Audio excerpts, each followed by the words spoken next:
everybody. The music of Sorry, doom, dudes. especially for Mick Holland. Hi, Mick. We know you love that tune. So He loves a good banger. He does. That was let's Mick. do Like a duet, Tubbs. Doom, doom, doom, doom, doom, doom, doom, doom, doom, doom. doom, doom, doom, doom, doom, doom. Happy Saturday, fuckers and friends. Happy Uh, Saturday. it's a culture cast, and we're back after 2 weeks. It didn't take 3 weeks this time. So, how is Tubbs today? Tubbs is good. He's good. I had a bit of a trip in me this week. It was delightful. I did put up a PSA in the Culture Cast group that there might be a Tubbs around on Fridays to watch your step. There was a Tubbs loose in Phoenix Park, kids. It was fucking delightful.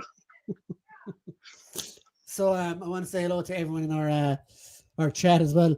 And Chris Smithlord, aka Smithlord, says, "Sup, motherfuckers? Let's get some fucking culture up in here, like yeast and bacteria." And that brings to me where I was on Thursday. I was on the beach. I went to the beach Thursday. No, not yeah, but anyway, Yeah, I was about to go like, where's you'll, this story you'll going? understand in a second. So we went to the beach Thursday, took the dog with us and everything. And there was like, do you know the red flags? You know, you're not supposed to swim or something. Yes. So yeah, there was a big sign on Lahinch Beach saying, "Do not swim. There is bacteria everywhere in the water." Basically. Yeah. So I was like, "What the fuck? I've never I seen can something like add that before." another one to you for that, because a friend of mine works for the council around the Clare side, and he was up and telling me that was the Hinch, Kilkee, Spanish Point, all the Clare kind of located beaches were all kind of sanctioned off because apparently there was like fucking sewerage and whatever else got into the water, whatever the fuck it was, but it was all contaminated and shit. Like it was just Clare people, really. Like, just be honest about basically it. the whole Clare kind of like the whole Clare wing of beaches was fucking contaminated over the last week or so. So they go down and they take samples to figure out what the fuck is causing it. But yeah, they're just dirty bastards. They don't wash themselves. And why didn't you tell me this wasting a trip down there? Yeah, but yeah. Anyway. The dog loved it, right? Yeah, exactly. The dog had fun. There you go. Job done. Yeah, so we both had little trips out of the county. We went to the zoo. I went to visit my relatives. They still won't take you back, no? No, God, no. They ever said I'm last cause. Like, I mean, fuck that. Like, you know, then again, leprechauns don't stay in the zoo. They go somewhere else. They don't stay with their own for too long, dim dots, you know? Too busy hiding pots of gold over rainbows. Mick the dog man is in the chat. He says, "Sorry, but you Mick." Gerard is in the chat. He says, "Evening all, evening Gerard." Gerard, how are you, sir? John is in the chat. He says, "Evening all." Mr. Redmond. Who is this all person they're all talking to? Evening Miriam all. Chat. Hey, Miriam. Miriam, how are you? Hey, everyone. And people are saying hey to each other. Mick Hoolan, the music of doom. The music of doom. I guarantee you, Mick, that tune is going to grow on you the more you listen to it. Yeah, it is like. Hi all, he says. James says, "Evening acolytes." James is training heavily to revenge Connor in August, I think. Revenge. Sup, Jared, Mick, James, and Chris. Brian Tubbs, James. Jonathan said, "Brian, are you sure you went to the beach and not the local sewer?" Well, I suppose Clare and the local sewer. Is Lahinch anything other than a local sewer? It's actually a nice place, in all fairness. But and by local sewer, I meant, of course, a visit to Cork. Jesus, no, I couldn't do that now. That's a bit below me. I do have a story about the Pride lands of Ireland when I was there Friday. Do you know as you come out the gates of Phoenix Park, and there's the courthouse by Euston Station? Yeah. Two junkies fighting over a joint outside the door of the courthouse, like killing each other outside the door for a joint. To be fair, Tubbs, that happens in Limerick every day as well. Like, it does, but it was just such a funny sight to come down out of Phoenix Park, because it was like Phoenix Park is so polished and nice and lovely. And you come out the gates and there's two yokes going at it. Like, you know, I was like, that's fucking hilarious to me. That is. And Smithlord says, "Evening, John on chat." Smithlord speaks.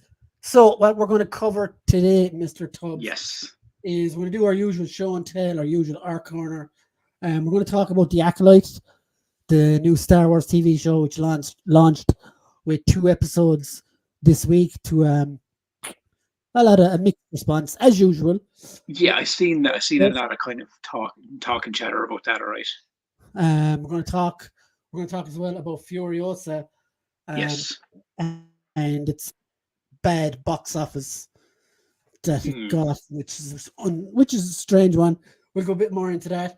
We're Yeah, going to we talk will. about those, since we were last here. There was trailers released for Aliens Romulus Yes, very much and so. Venom 3: The Last Dance. Yeah. A lot of interesting stuff to talk about in that as well. And of course, we might finally get to our X-Men spoiler cast. We might cover the whole show, But the whole first yes, season, even. the whole first season in one go. Yeah. Yeah, so there's a bunch of other stuff as well. News here and there about certain things, castings and all that kind of shit. But yeah, let's get into the show, I guess. Yeah. Jonathan says, well, of course they were tubs. Everyone knows you can't bring drugs into the courthouse They waited till they got outside, of course, John. unless you're a judge. This is very So, fucking true. Sneaky Tubbs, politicians and all that. I have to ask you, Tubbs, since you did get near Euston Station, did you get to Forbidden Planet? Which is I only did not. 5. I did not. My plan was to try get to Forbidden Planet or Big Bang if I could, but it was just we had the kiddos with us and stuff. Do you know what I mean? And we were kind of running. We were running on time by the time we got back out of the zoo and stuff. So, we kind of just did a clean sweep in. Kind of got the train back home, didn't like. But it was a lovely day, lovely, absolutely lovely up there. Did you see the tiger? Saw the tigers, saw the lions, saw fucking the penguins, fucking saw them all. We took our time, dude. It was one of those random days where we booked the tickets, jumped on the train, fucked off to Dublin for the day, saw the zoo and everything in it, and took our time and just went home. The last time we went to Photo Wildlife a couple of years ago, and I'm just saying this because you mentioned penguins there, just reminded me. Yeah. So, Photo Wildlife, they're not as enclosed as Dublin Zoo. Yes, yeah, they're kind of out and about So, a lot. the penguins, Excuse me, a lot more. the penguins anyway, we were walking along, and they're just behind a little wall. So, Kate is fucking mad about animals. So she's like, "Oh, can I pet him?" And I was like, "Yeah, whatever, do what you like." And the penguin bit her finger. See, this is it. Like it's the thing of like, can I pet him? Yeah, you can, but should you? I'm not going to do it. You fire away. I don't care. Do you know what I mean? It's very much that thing of like, should you do it? Like, Yeah, the intrusive part of your brain should switch off when those thoughts come in. Like, and 9 times out of 10, that's my brain. Like I'd be like, ooh, John, there's no cage there. I can pet this thing, and then the lion's like trying to make sweet love to me over a rock. Like it's. Anyway, have you got anything for show and tell this week? No, I have fuck all. I went to buy 2 things this week, and I had that like that whole thing you normally do when you pick it up and kind of go, no, will I get it or will I wait till next week to buy it? And then I ended up not getting it, and then I was kind of going, fuck, I should have bought that. But Yeah, the moment of regret. yeah, it was definitely the minute I left the store. I was like, I should have picked that up. Yeah, Jonathan, I agree. He said, the cuter the animal, the more likely it is to nip you one. Yeah, this is very fucking Have true. you ever Like, tried to pet a raccoon? I mean, hello. Yeah, you're not cute, Toad. Sorry. Yeah, I am in some Chris circles. I thought someone about the size of the lightsaber hills, but it's 100 years before anything else. 40 years ago, we used those massive D batteries and stereos. Maybe it's like that. That's very true. And Jonathan also says Dublin Zoo is fucking awesome. It is. I will give you that, John. Oh, it's fucking it was amazing. Kids loved every second of it. Like, only thing I will say, one thing is, do you know when you know you're kind of like, not say older, but like more out of shape than you think you are, is when you get a train to Dublin and walk to Dublin Zoo and walk around Dublin Zoo for 4 hours with kids, and then walk back and you're on the train going, I am absolutely wrecked. Fuck that. I wouldn't be able to do that. So Fucking it was an exercise day in itself. No, to be fair, I won't lie. So usually I don't have a lot for show and tell. But you do today, so you take the big screen and go hell for leather, buddy. I do have a lot to say. Now some of this some of this stuff I've already reviewed and I've up on the channel. But this makes up for me having nothing. Okay, so first of all, I've this up on the channel already. No, he dropped it. Iron Man retro series Whiplash. Yes. He's pretty cool. He's okay. But yeah, he's pretty quite nice. Another random Iron Man villain. And this one I picked up in Big Bang Comics. I was also in Dublin last week for a while. This is the Black Widow, super articulated Black Widow. Nice. She's actually class. She's actually my favorite Black Widow now. And That's really, and even the head sculpture is pretty fucking solid on it. Like, it came with 3 different head sculpts and nice. loads of accessories as well. Really, really good. Definitely the best one we've gotten so far, I think. And then I got this guy. You all know my unpost story. Dalsim. Fucking deadly. His review will be up tomorrow evening. I seen Smith's Toy Stores had like a ton of him over there. Like. And this guy is absolutely fantastic. Oh, fucking Bison. Now, Smith's Toy Stores, when I was over there, had none of him.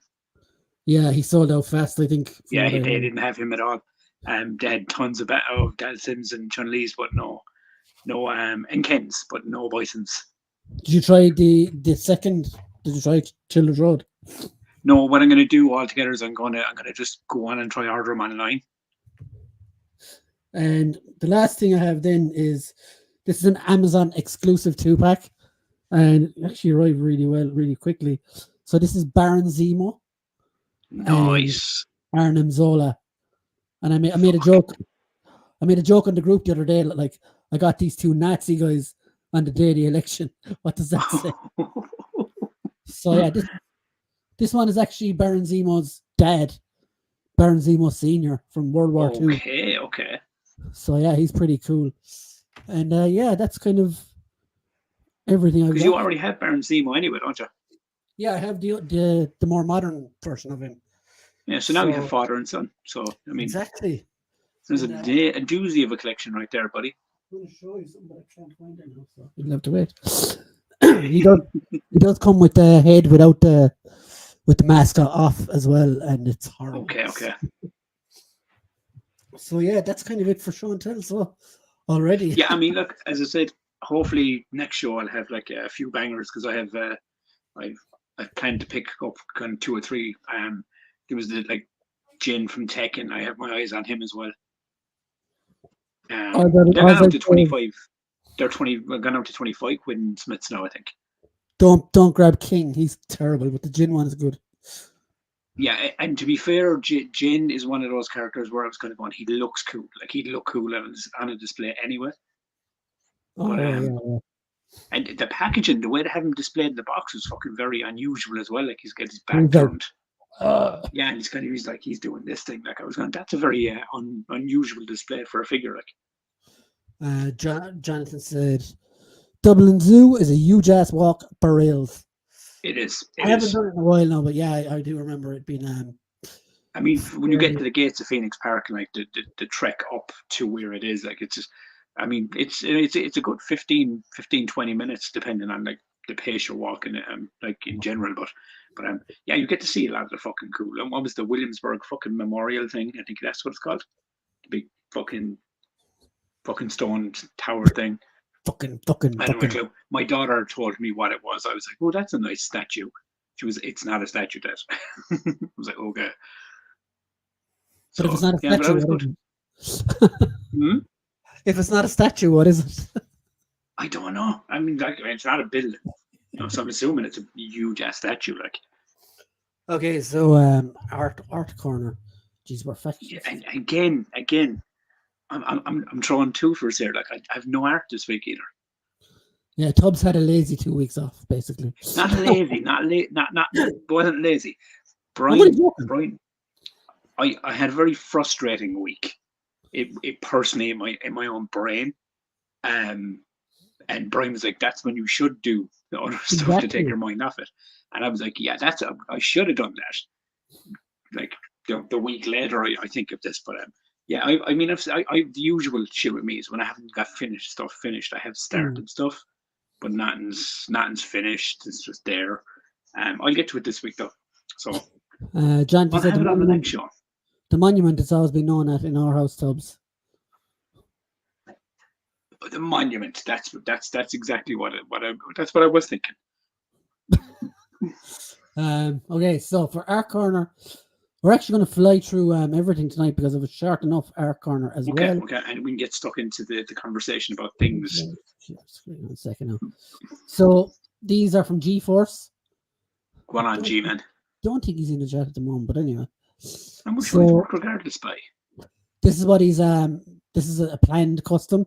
I don't know exactly what he's going to make with it yet, but it looks like one of those Nerf guns, I think. Yeah, like a fucking souped up Nerf gun. So maybe it is because of the balls down at the end and stuff. It'll be interesting to see what he makes with that. And where he's going to end up placing it.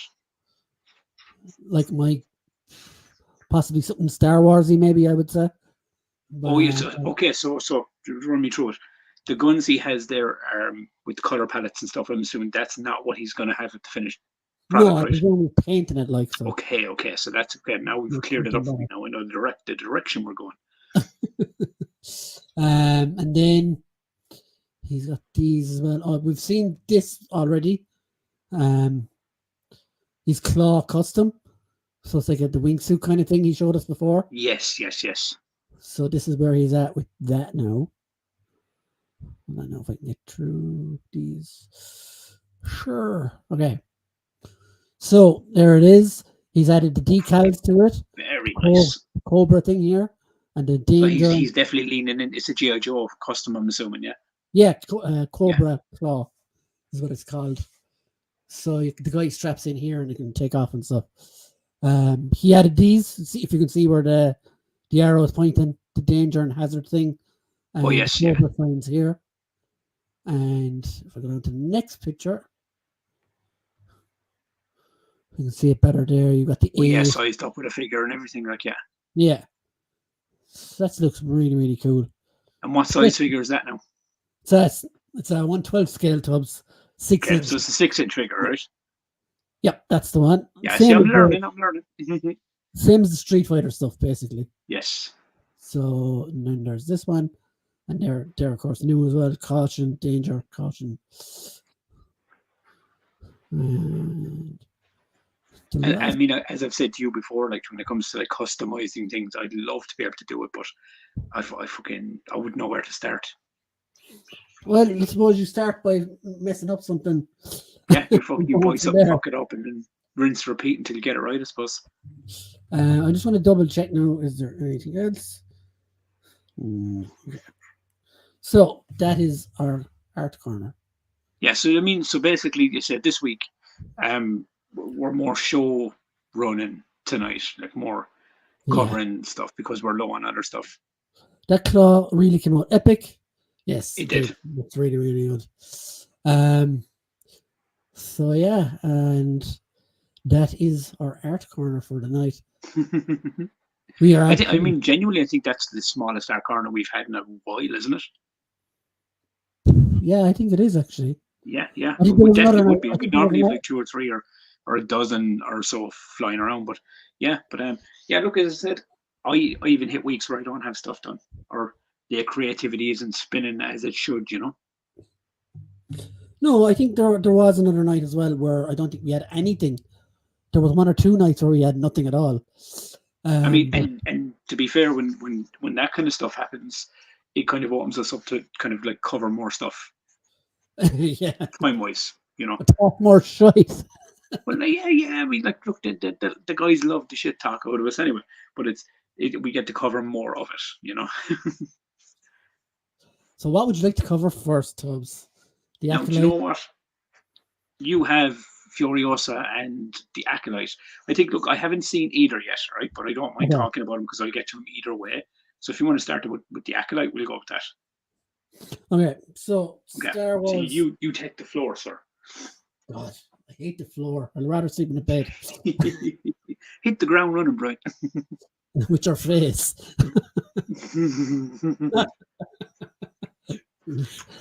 So yeah, like I'd like to hear from whoever's in the chat as well what they thought in this, because there's a whole bunch of fandom fandom menace stuff going on about this already.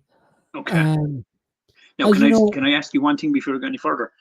yeah, Is it justified anger and shit, or is it just more of the same? I don't even know yet, to be honest. Like, Okay. Okay.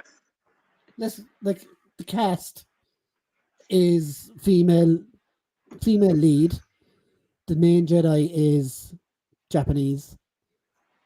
So like I'm thinking the whole there's no white people in Star Wars anymore is probably something that people are grabbing onto. But you look, we talk about So all that. basically, I'll say it straight out. So basically, is what you're trying to, or what you, not what you're trying to say, is, but is what happening with this more of the inclusion, racial kind of thing, that Yeah, topic of conversation. Okay, okay. Now look, I will say one. I haven't seen it, right, but I did see a quote from the director. She's a woman, right? yeah. See, that's more of it as well. And Go on, I know she what it said is. something on the lines of, "Oh, this is good. We're going to make this the gayest Star Wars has ever been," or something. And I Yeah, was going, "That's a pretty weird comment to make about a show you're trying to make for an entire fan base, you know." But I no, digress. like I'm not one that hangs on You're directors not. and I would actors. hang on that shit more than you would. I don't care what a director or an actor has to say, as Yeah. long as they're doing a good job directing and a good job acting. But when did we like? That's the kind of question I was going to bring up. When did we start to care about what these people used to say? See, Because I this is remember, what's happening. I think. All right. maybe it's just getting old or whatever. Like, but when I No, used no, to no. go to You're not wrong. You're not wrong. But I think what's after happening more so in entertainment, because it's not just Star Wars. It's not just Marvel. no, it's It's it's everywhere. it, I mean, and Disney's, and don't get me wrong, Disney as a whole at the moment is very much playing into this bullshit that we're all having to listen to. But as a whole, it's entertainment, it's music, it's everything, it's all. Mm. But what I think is after happening here, I think what's happening here is there's a, a smaller group of people that are just louder than the norm, that don't really give a fuck about all that shit, Yeah, and that's what's being heard. This constant kind of, fucking alarm that keeps going off about, oh, we need more inclusion, or we need more women, or there's too many white people in Star Wars, and I'll be honest, right? Let's be honest. Here's the argument, right? go on. It's basically cowboys and Indians in space. You know, nobody fucking should really fucking be wasting as much fucking time and effort as they are on worrying about, oh well, this Jedi's a woman, oh, and Ray's like a big Mary Sue and all this shit, right? Mm. What you should be worrying about is the story coherent? Is the fucking movie actually watchable? Is the show good? Outside Yeah, of those three elements, what the fuck does it matter? You're either interested in the product or you're not. And that's where if you're I not, was going. That's where you know, that line of jog on. thinking is where I was going as well. That Yeah. line of thinking, because it's all this hassle, all this blah blah blah blah. But like the Acolyte itself, right, as a show, Okay. it's only okay. It's I heard. I enjoyed the first two episodes. Now, to be fair, like I did, but it's not gonna take any fucking Oscars or whatever the fuck the TV equivalent is. Like, it's Yeah. just a murder mystery story set 100 years back in trying to show the Jedi at in their pomp, I suppose is the word, and Yeah. Yeah. how they're still so fucking flawed and arrogant and egotistical. And then people are more interested in the gender fucking diversity politics and I Like, you can kind of see the swing shift in it as well. From, like, as I said, I haven't seen it yet, right? But I'm only going off of like the noise outside of it. With like even the Rotten Tomatoes scores. And I said to you before, is if you're mm, basing your fucking your opinion on whether Rotten Tomatoes says it's good or bad, then you shouldn't fucking watch the entertainment at all. You should just watch the thing, and if you're either going to like it or not. But it seems like the critics have liked this more than the fan base, because the critics got like 92% or something, and the fan base came in at mm, 29%. Now, look, that's neither here nor there. I don't give a fuck about fucking Rotten Tomato scores and most of the time anyway, but I did see that, and I was kind of going, well, that's interesting that the fan base doesn't seem to be coming out for this. And I think what's happening here is, especially with Star Wars, I know, like, you can see it with Marvel, and I know people don't like to talk about it or don't like to bring it up, but it's happening in Marvel as well. This kind of like diversity thing, like, all women, all women directors with full women cast and all this kind of cracking, and it's silly. It's fucking silly, dude. You know, Mm. like, and it's all this is like, what did I hear as well? Is this? I heard another interview about Star Wars recently. Saying it's like, all female characters in Star Wars or something get a bad rap because people just want it to be an all male led thing. I'm kind of going, no.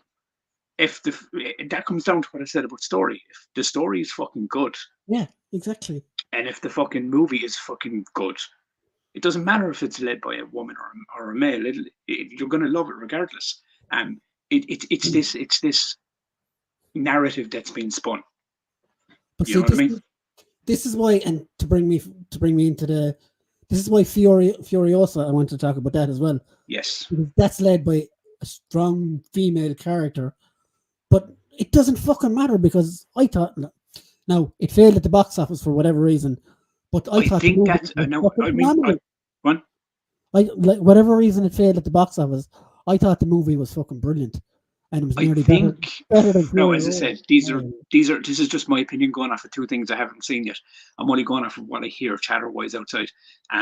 You've seen both, but I think the Furiosa the Furiosa box office, I think is maybe a different argument to the Star Wars one.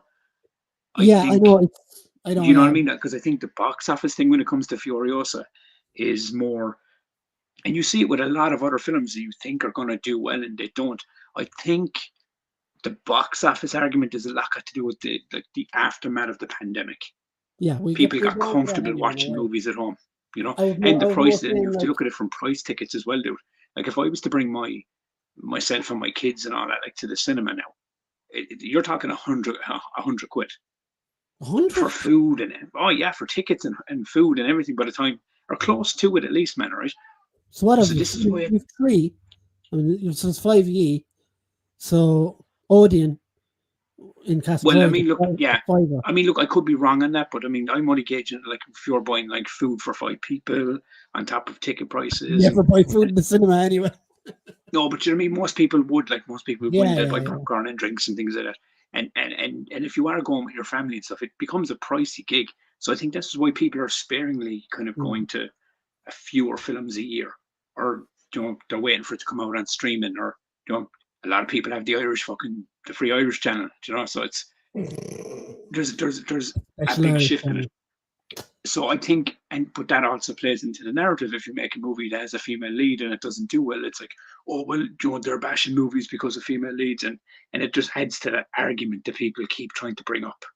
You know what I Let's mean? go back. Let's revisit that in a while though. Back in 'Cause, Star Wars, yeah. I just want to go to the comments there for a second. Smittlord had to nip off for a minute as some guy was trying to tell me on Facebook that it wasn't Pierce Brosnan's signature. Quick Google image search showed about 9 different signatures, so he can fuck off. Jonathan said actors say dumb shit all the time, but when they claim they're super fans of a franchise and then say extremely dumb shit about that franchise, it's going to turn people Yeah, off. Well, fans say stupid shit all the time anyway. it's a mixture of both, Dude, man. no, Do you know what I mean? And it's the internet as well, dude. The internet is fucking a breeding ground for this shit. Like, the thing with fan base is the thing made solely for them. The idea they had while wanking at the age of 40 under, how do you know that? Under a Vader bedspread. And they want the same stories over and over, but in different rappers. They don't like something new if you do. And you're then the you're the devil. devil. Update on Brosnan, guys. Yeah, he still says it's fake. I don't know, Chris. People really liked Mando and Andor. Book of Boba and Kenobi are when Disney really started to shit the bed. Yeah. See, Yeah. Well, let's go on. look for me. I agree with what the boys are saying there. Is like like Mm. people liked like Mando and Andor and stuff. I don't even think it's liking certain things more than others. I think it's certain things, and it seems to be more Star Wars now. Star Wars out of all the Disney products, and you Mm. even see it in Disney products in general now. Um, it there's a best way to put it is there's an agenda attached to a lot of what they're doing, and they're very vocal about that agenda as well. Do you know what I mean? And Star Wars is kind of getting it with this whole like, you know, being very like do you know? Remember we used to make a movie, and it had a female director, and it was like a female lead actress. You knew nothing about that. You just knew, oh, this is the actress that's in the movie and it's made by this person. Oh, I hope the movie's good. And you watch the movie, it was either good or bad. Now they're in the press and interviews Yeah. are talking about like, that didn't used to happen before, like. do you know what I mean? Like, and it's been kind of, and it's an agenda, dude. It's been processed that way. It's been, well, this is a female director with female-led cast, produced by females. It's a strong woman production in a land of, you know, of Star Wars. But that angers people, man. That gets people riled up, and that's. I mean, is it purposely being done so they can spin an agenda online? You know, I would say as well though that, like John said, actors say dumb shit. This is why footballers don't talk or media trained after football matches, so they don't say dumb shit. Like like you said, we used to never hear from these people before, and now they come out and they say a throwaway line. Oh, this is the gayest Star Wars ever, and a fucking swirling angry fucking monster online. Yeah, the Star Wars community will take that as, you know, and turn it and use it and weaponize it. But it is, to go back to Smithlord and Jono's point, right? They're both right.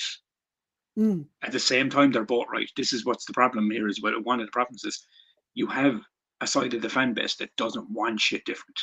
Don't change it. Don't give me these new. I want my Star Wars the way it was, because they think it's, as you said, it's their Star Wars. It's, you have that group, right? But then you have another group over here that are so sick to death of this. You know, oh, we're making this superhero and he's a black superhero. You know, we're changing this over here and this person's going to be gay. It's, dude, nobody cares at their core. Realistically, if you have a superhero and he's black and he's gay, as long as the fucking superhero's good and the movie's enjoyable, who the fuck cares? Do you know what I mean? It's the agendas that are being pushed with it, dude. It's this all-woman power, but it's been pushed to the forefront. It's basically the point I'm making is the product they're putting out now isn't even the product. They're putting out the agenda before the product. You know, the agenda is the thing that's in full focus, and then the movie is behind it. You know, it's so the two camps of sides. You have diehard fans that just don't want their shit fucked with, but then you have other people, more or less like ourselves, that are just like, I just want to enjoy shit, man. You know, stop making me fucking have to jump through this agenda politics all the time for fucking shit. Just let me watch the fucking thing. I'll either enjoy it or I won't. You know, it's true. Where are we? I don't know, Chris. People really like. Did I read that out already? Oh, yeah, I did. Yeah. Okay. Got you twice, John. Let's see. He also says, and Kenobi and Boba Fett are crazy popular characters in the franchise, but a shite story is shite, no matter the subject matter. Now, I want to say as well, I really enjoyed Kenobi. The side quest with the Sith girl, no, I didn't really like that, but it didn't put me off the show enough. No, but like as I said, but you enjoyed it for what it was. But I think we both said about the Boba Fett show, like and we both loved the Boba Fett character, but it wasn't really a good show. He's overexposed. I think he's a cool character because of his helmet being on and looking cool. Yes, yeah. I hated Andor and loved Kenobi, but I don't begrudge anyone enjoying stuff. Exactly right. Unless it's Ways of the Sith, and that's just for fun. My adage comes true. Don't like it, don't watch it. Yeah, I do love enjoying annoying Ways of the Sith about his love for Dave Filoni. And this guy on Facebook has really fucked me off. I'm trying my hardest to keep my anger in check so that I don't fuck the entire give into the hate, Smitty. Fucking tear him a new one. Yeah, tear him a new one, definitely. Nick says, this is the same problem with the recent Final Fantasy VII Rebirth remake. People want an exact copy as the original nerd rage. As a result, I have a big thought on this as well, because I absolutely love the original, but I absolutely love remake and Rebirth as well. And like you've heard me talk about it, right? I'm a big nostalgia whore. Like, I fucking love me some fucking nostalgia. I do. You give it to me on the screen, I'll eat it up like a fucking it's fucking Christmas dinner, man. I fucking love it. But if you give me something new, and it's fucking good, then I'll fucking be happy out, man. I won't sit there and go, it's not like it used to be when I was a kid. No, I won't, because if it's good, and if it's like, I look at things like this, right? If them, like, I picked the Last of Us TV show. They made changes in that show. I won't say what they are for spoilers, whatever, because people might still not have seen it. The one big episode was a massive change. Yes, exactly. That was a massive change. Without the main characters, yeah. Now, I wasn't sitting there going, oh my God, I can't believe they took up so much time to talk about this story. It wasn't in the game or wasn't explored. No, it was a fucking fantastic episode, right? Absolutely brilliant. Changes can be made to things to improve the product outside of the original. But then you have things like live action Lady and the Tramp, right? Where they changed you have a problem with that movie, like, because it's fucking dog shit, right? Yes, no, exactly. but I'll tell you why. In The Last of Us, they changed things and extended things, and did it differently, but it worked for the story they were telling within the new show. Lady and the Tramp remake. It's just one I pull out of the Disney library of the new movies. There's probably worse ones, but they changed like the sexuality of one of the dogs, like, for no fucking reason. Do you know what I mean? Do you remember that? The which?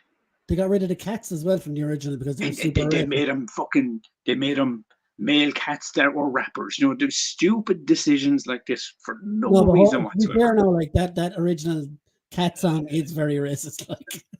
Oh, it is. Look, I can understand why, but like, what I'm saying is, like, do you remember the Scottish dog? Oh yeah. Yeah. Like, clearly Scottish, clearly brilliant. In the new one, it's a girl. For no reason, it's just a girl. It's a fucking dog. Do you know? It's a fucking dog. It's not even a person. It's a fucking dog. I was going, when I saw that, I was kind of going, oh, here's where this is the generation we're in now. It's just so fucking stupid. But my point being, in a long rant about dogs and sex changes or whatever the fuck, my point being is, if it's done right, if the changes are done to suit the story and build a newer version, then I'm all for that, man. Give me something new if it's good. But if it's just for the sake of fucking identity politics, gender fucking shit that they're trying to push, yeah, keep that shit on the bus and send it to the other fucking avenue. I don't want it. Right? Send it to the other avenue. I love that. That's t-shirt. I like that. Jonathan said, Brian, is it a throwaway line when the first thing you heard about a show is the sexuality of the cast, writers, and directors? Shite like that has nothing to do with the final product. But see, like, I didn't even hear. I didn't see that interview. I didn't know what context or tone she said it. So, to me, stuff like that just goes over my head. And I tell you, I saw it. It was kind of a fucking uppity, fucking snarky tone. So, yeah, stuff like that though doesn't fall in. But I agree with John. But this is like before the product comes out, and you have your director or your, like. I'm not saying I don't disagree. I'm just saying, like, perfect example of it, right? And it's another Disney product, which is kind of the fucking. It seems to be a trend here, right? Rachel Zegler from fucking the Snow White. Oh yeah. She's gone from that now, apparently. Oh, and rightly fucking so. She shat all over the product and just tried to push her agenda to the forefront. It's shit like that, man. Before a product comes out, just it sours people. You know, it gets them fucking agitated. You know, it gets them annoyed. And it doesn't even, like, I don't even think you have to be like someone that's like gets pissed off about all this shit all the time. It's so much in your face now that like everyone has an opinion of it, and it does rile people. I did see one thing that she said that worries me. All right, and that is it headline or something she's called, the director, and she said that they wanted to work on a Knights of the Old Republic movie, and I was like, you stay away from Knights of the Old Republic. See, this is what I mean. Is like, that's something you like, right? Deep down in your core, you're like, a woman can make it if she wants to make it the way it's supposed to be told, not because she wants everyone to be gay and fucking Looney Tunes, you know? But like, yeah, like, I don't know. It's stupid, like, isn't it? All of it, like, really. It's the new generation, dude. It's agenda pushing. It's all this politics shit that like, they shouldn't have no place, because at the end of the day, man, at the end of the core, right? And I said, doesn't matter your age, whether you're fucking 10 years of age, 20, 30, 40, 100 years old. Doesn't fucking matter. Entertainment is meant to be entertainment at the end of the day. It's not meant to be a tool to to take some idiot's fucking like view of the world and go "Rah," and just spew it out on screen, you know. Smitlord says, for the first time in a long time, I was annoyed with Doctor Who tonight. It pushed the agenda too much. It spoiled what would have been a decent episode. Okay. So, hey, Podrest and Palpatine, how are you, dude? He Very says, good. Bobby had more good than bad. I agree with that. I agree. Hello there. So, Exactly yeah, as I said to you.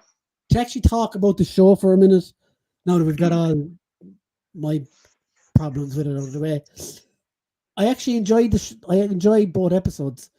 Okay. I'm going to watch again on Wednesday or Friday or whenever it's out. So it's done enough to draw me back in. Apparently, there's something mad altogether going to happen in episode 3 that's going to piss a load of people off. Okay, let's see it. Fast forward and put Mando in there. No, not like that. But like I know. The premise is fine.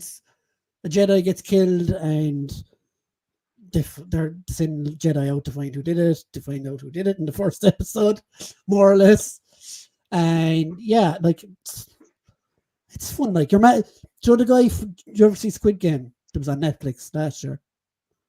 Yeah, no. Okay, so the lead in that movie or in that show is playing the lead Jedi, and he's very much like a Japanese, right, Qui-Gon or sort of. Squid Game was one of those ones for me that was like another one of those shows where I was like, oh, I'll get to that. That looks interesting, and I've never watched it. Squid Game is awesome. I have to say. Do you know? I mean, I'll get to it. I'll get to it when it's no longer popular. All the promo stuff for the show had zero to do with the actual show. Then Disney wonder why fans turn out. But actually, this comment from John right here is exactly what I mean, dude. But the thing is, before you go further, it was like their highest opening show of the year so far. I think 400 and something thousand people watched. You see it now if those numbers keep up from the third episode, because I find when new stuff, fan base in general, it doesn't matter what it is, Star Wars, Marvel, Disney, whatever the fuck, it's no matter how many problems fans have with it, they do run to the first episode. They want to see if it's going to be good, you know. So Smitlord said the thing about the Acolyte that really annoyed me was they took Carrie-Anne Moss, who is a fantastic actress and can do awesome fight scenes, and had her in the show for 5 minutes. I'm going to be honest about her. She may be a fantastic actress and good at fight scenes. Brian does not like her. Her face just annoys me. I was delighted to see her go, if I'm honest. You see, Brian is one of the happier candidates that she was only in for 5 minutes. Brian was happy with this. You know? James said, I think she'll be in it for flashbacks, but yeah, she seemed a cool character. And killed her off in the worst way. Such a teeny tiny knife. John spreading spoilers out there. I mean, look, I'm going to watch regardless anyway. Yes, actually, seeing as you've seen it now, this is the one thing that pissed me off, how she died. How is it? Okay, so she dies in the first 2 episodes, so. No, not as well. Okay. For spoilers for anyone that hasn't seen it, John has just told us. So basically, like, we've seen like wasters, characters that are wasters survive lightsaber fucking stabs into the stomach. But not tiny knives. Yeah, like a Jedi Master then is done in with a tiny knife. That annoyed the crap out of me. And you know what? It wouldn't surprise me. I think the course corrected too much the opposite way. Once they realized what people said. That's why that happened. What were you going to say there? Sorry, I cut you off. Yeah, but it's so course corrected the opposite way now that nobody even buys into it anymore. It's like, she's fine. Yeah. Do you know what I mean? It's that kind of way, like. Quote of the night: "It's a fucking dog. If it's just a fucking dog, why get so fucked off, Tubbs?" Who said that? Me or you? You, about the dog. Oh yeah. Fuck. Brian, it wasn't from one interview. It's been pretty much in every article since the show, and it was announced. See, like, I don't follow. Just to go back one comment there actually, just before you say it, the dog one. It's not because it's a dog, right? It's because they changed the dog that was a Scottish fucking dog to a girl Scottish dog for no fucking reason. Like, it shouldn't fucking matter. And for one, it's a kid's fucking cartoon adaptation what the fuck are you doing? You know? Who Oh, cares? look at the now new generations. You'd be like, there's the little Scottish doggy, and she's got a black mommy now. You know? Fucking who fucking cares? At the end of the day, if it's just a fucking dog, who cares? I shouldn't care, but it angered me to no fucking end. Exactly, it works both ways, like. Yeah. But no, they will. No, my point being is that it's not the dog. It's the fucking bullshit politics. It's like, why? There was no fucking reason to do it in any way, shape, or form, but you did it anyway. You but know? at the end of the day, like, it's never going to touch the original, which I love. So this is the point I made recently was so as much as the live action versions annoy me to no end with the decisions that they're doing, with the changes they're making and all this shit. No matter how much I hate them, I can always go back and watch the originals, and that's. I just feel sorry for the generation of kids that are coming up now having to fucking because they look at these movies as their Disney movies now. That's the thing, you know. And I'm kind of going, man, you got the wrong side of the basket, kids. Oh well. See, that's right. See, Tubbs, you're a father, so you should be doing your duty to show them. My duty is like, see this live action Lion King where they're fucking emotionless fucking predators. Let's put this in the corner, kids. Let's go watch the fucking the dancey fucking like animated ones, with the big buggy eyes and the singy song. It's fucking great. Hakuna Matata. Hakuna ma fucking Tata, not fucking stupid Beyonce Knowles. Oh, P. Diddy peeking over the corner of the rocket. No, don't go there. Allegedly, Tubbs. Allegedly. And there's no alleged about that shit. It wasn't one interview pretty much in every article since the show was announced. Oh, yeah. So, it was like, but I just didn't see it. That's all I'm gonna say. Yeah, no, there was a lot there. You're probably one of the fucking the lucky ones that are fucking probably better after it didn't come on your timeline. Maybe I shouldn't. Maybe I shouldn't. Or maybe I should overanalyze these things before they come out. No, do you know what, dude? I think it's better that we all shouldn't. I shouldn't, as Smitler pointed out, I shouldn't be getting this heated over a stupid fucking dog in a fucking Disney movie. But that's the fucking world we live in, right? Squid Game's actor is the best actor in the show, I heard, but he doesn't speak a word of English. That's not true because he does speak English the whole way through both episodes. So, yeah, I don't know where you got that one from. Even all. TJ Steve. Hey, TJ. Man. It's right there. Smitlord says, yeah, but we were having a convo the other day, Brian. There was about 3 conversations, if you remember. You not liking Carrie Moss is convo number 2. The next one, you'll be saying I like Dick now. I don't think she does, though. No, do you know what? I've even said this. I've heard it even when the Matrix movies first came out. She never bothered me, but I do know a lot of people that didn't like her. She seems to be like an acquired taste for some people. Best rated show of 2024 ain't impressive when the only other Disney live action show this year is Echo. No, what I mean is it had the most viewers in the first weekend. It beat Xmen, actually. I wasn't talking about I was talking about all of Disney. Yeah. Xmen next highest. But is that because Star Wars fans kind of feel starved that they haven't had anything in a while? How do you mean? Say again? I mean, there hasn't been like a lot of Star Wars stuff flying out. I think outside the animated stuff. Bad Batch. He learned English. That's probably why they're starved. No, he only learned the lines of the show. I don't know either way if that's right or not. I read he learned English for the show. I don't really give 2 shits, to be honest. He does a good fucking job, and his English is better than my Japanese. Yeah, I mean, look, this is my point.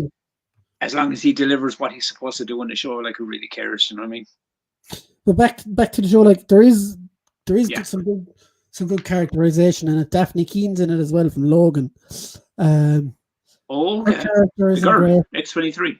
Yeah, that one. Yeah. Cool. She's a Jedi as well. There's I heard she's hot as balls now. I haven't. She's loads of makeup on in this. She's like an alien. Oh, so, Cameron. She's about your height as well, I think. Fucking bring it on. Is she blue like a Smurf? No, all white actually. So. Oh, cool, even better. White. Hold on, I'll get a picture actually. Do show me.